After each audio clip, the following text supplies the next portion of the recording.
అందరికి కూడా నమస్కారం. సమాజాన్ని కాపాడే క్రమంలో అనేక ఇబ్బందులు ఎదుర్కొంటా ఉన్నారు. దాంట్లో భాగంగానే వృత్తిరీత్యా పనిచేస్తున్నటువంటి గౌరవ న్యాయవాది మెదక్ జిల్లా సంబంధించినటువంటి ఇజ్రాయిల్ గారిని మాజీ బార్ అసోసియేషన్ అధ్యక్షులు వారిని పాశవికంగా హత్య చేయడం దుండగులు జరిగింది. దాన్ని బీఆర్ఎస్ పార్టీ తరఫున తీవ్రంగా ఖండిస్తూ ఇవాళ ఎక్కడ చూసినా కానీ ఇట్లాంటి వాతావరణం కనబడతా ఉంది.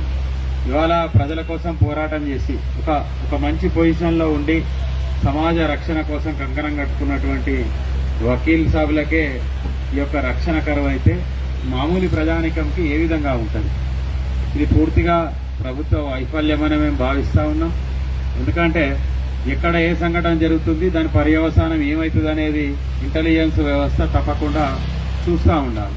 కానీ ఇవాళ ఏమైపోయిందంటే ఈ ఇంటెలిజెన్స్ వ్యవస్థ కావచ్చు, ఇంకే వ్యవస్థ అయినా కానీ ఏమైనా కానీ ఏడికెళ్ళి పైసలు వస్తాయి, ఏ విధంగా దోసుకుందామనే దాని మీదనే ఈ ప్రభుత్వంకు శ్రద్ధ ఉంది తప్పించి మనుషుల అవసరాలు ఏమున్నాయి, మనుషుల సమస్యలు ఏమున్నాయి, ఏ విధంగా ఇక్కడ పరిణామాలు జరుగుతున్నాయి, దాన్ని ఏ విధంగా అడ్డకట్ట వేద్దాం, ఈ దౌర్జన్యాలు కానీ మిగతా విషయాల మీద లేకుండా ఈ పైసలు సంపాదించడం ధ్యేయంగా పనిచేస్తున్నటువంటి ఇదిగా భావిస్తడం జరుగుతూ ఉంది.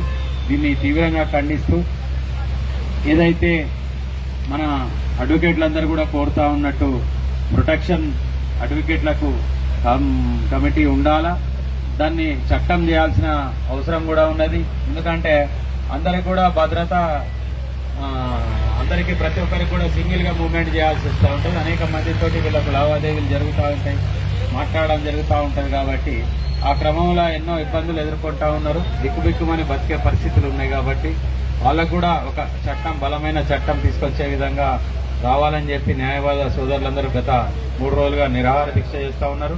ఆ గోదావరికని బార్ అసోసియేషన్ పెద్దలందరూ, అధ్యక్షుడు సతీష్, మిగతా శైలజక్క, మిగతా పెద్దలందరూ. కావున వారు చేస్తున్నటువంటి పోరాటానికి మేము పూర్తిగా మద్దతు తెలుపుతూ వారు ఏ సహాయ సహకారాలు అడిగినా పార్టీ పరంగా మేము కానీ మా మాజీ ఎమ్మెల్యే గారు, జిల్లా అధ్యక్షులు చంద్రన్న కానీ మిగతా అందరం కూడా మేంబడి ఉంటామని తెలియజేసుకుంటాం. Thank you.